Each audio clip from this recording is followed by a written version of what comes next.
guys, pag-usapan lang natin ang breaking news. Daniel Padilla umaataw pa rin kay Catherine Bernardo. Exclusive nga naman kasi guys pinag-uusapan niya. Pasabog na naman kasi guys ng balita, Daniel Padilla umiibig pa rin kay Catherine Bernardo. Iyan, grabe nga naman guys, no? Sa dami nga naman kasi guys mga issue at intriga, pero kay Daniel Padilla rin pala guys ang bagsak ni Catherine Bernardo. Kaya marami na guys nagugulat at nagtataka sa mga nangyayari. Ang daming kwento-kwento umano guys sa social media pero hindi nagkakatotoo.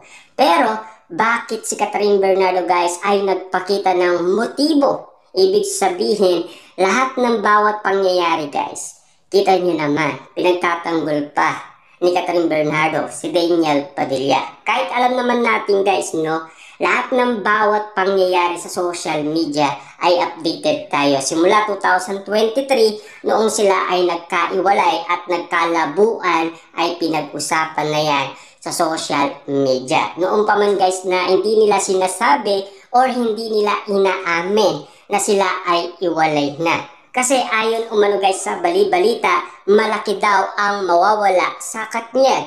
20 million plus ang mawawala sa kanila kapag sila ay umamin. Ano-ano ang mga bagay na yun?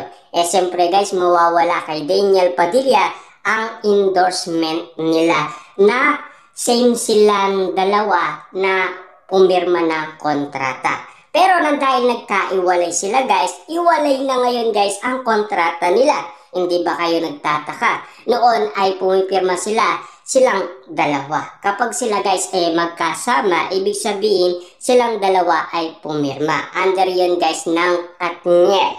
Yun kasi guys ang basihan. Kung bakit nga naman hindi sila kaagad umamin. Ibig sabihin, pinag-isipan mabuti bago sila umamin. Ika nga guys ni Catherine Bernardo, hindi ito tungkol sa pera, kundi tungkol ito sa nangyari.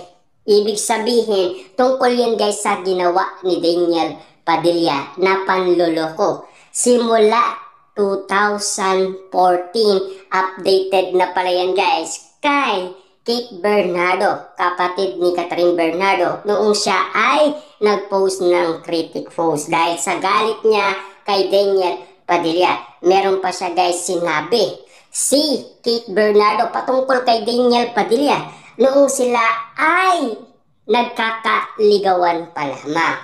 Ayon kasi guys kay Kate, ayaw na ayaw niya kay Daniel Padilla. Pero wala siyang magagawa. Bakit?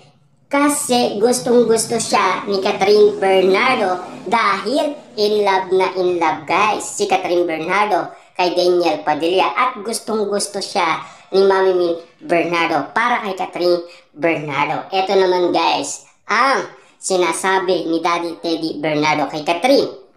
Sino yung lalaking yun? Mabait ba yun? Okay ba yun? Ano ang sabi ni Catherine Bernardo? Okay na okay yun. Wala nang dinagdag na salita si Daddy Teddy Bernardo, kundi okay. Yun lang guys. Ibig sabihin kung okay sa kanyang anak, okay na rin sa kanya. Pero wag lang daw niyang sasaktan si Catherine Bernardo, baka upakan niya. Kaya nga naman guys, kung mapapansin niya si Daniel Padilla, umiiwas siya, diba? Bakit? Takot siya na baka masilayan niya si Daddy Teddy Bernardo. Kasi guys, last 2023, ang nagbabantay kay Catherine Bernardo, walang iba kundi si Daddy Teddy Bernardo. Hindi si Mami Min Bernardo. Kasi galit na galit umano guys ang mga tito ni Catherine Bernardo kay Daniel Padilla. Yan kasi guys ang mga pinag-usapan noon na lahat ng mga pangyayari ay galit na galit sila kay Daniel Padilla. Bakit umiwalay guys si Catherine Bernardo?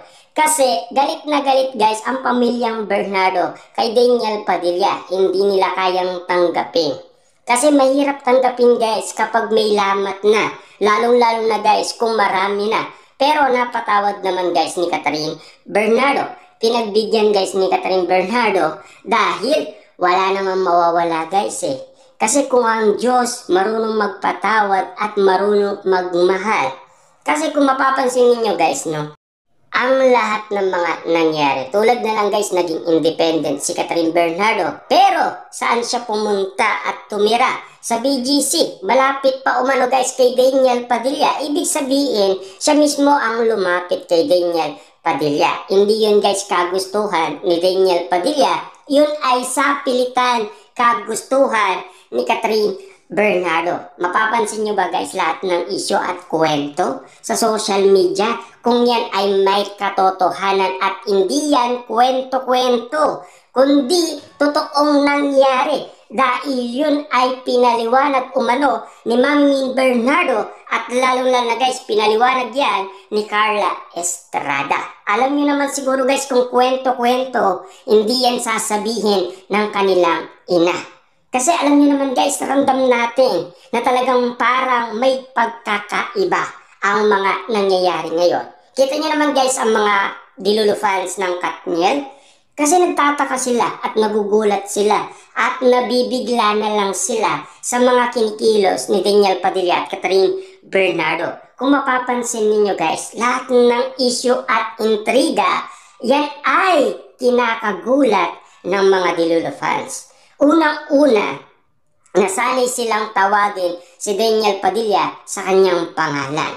Ganon din naman guys ang mga Dilulu fans ni Catherine Bernardo. Nasanay silang tawagin si Catherine Bernardo na Catherine Bernardo sa kanyang pangalan, hindi Katniel. Kasi nasanay na guys ang mga tao pero last 2023, sanay na sanay pa silang tawagin silang Katniel kahit na iwalay na sila. Pero abang tumatagal guys, nasasanay umano ang lahat ng tao. Kasama na dyan guys ang mga Dilulu fans. Sanay na sila dahil yan ang pinapakita nila. Papaano naman natin guys nakikita yan? Siyempre guys nagbabardagulan sila, pasikatan sila ng kanilang idolo. Pinapasikat nila si Catherine Bernardo at pinapasikat din naman nila si Daniel Padilla. May labanan nga guys nangyari tungkol sa birthday ng kanilang idolo, si Catherine Bernardo at Daniel Padilla. Kasi guys, kitang-kita nyo naman no, ang mga Dilulu fans ni Catherine Bernardo, anong binigay nila? Orchids lang. Pero ang mga Dilulu fans ni Daniel Padilla, simula April 1 hanggang April 26, bonggang-bongga ang mga pasabog nila. Lahat yun guys viral sa social media. Diba? Grabe.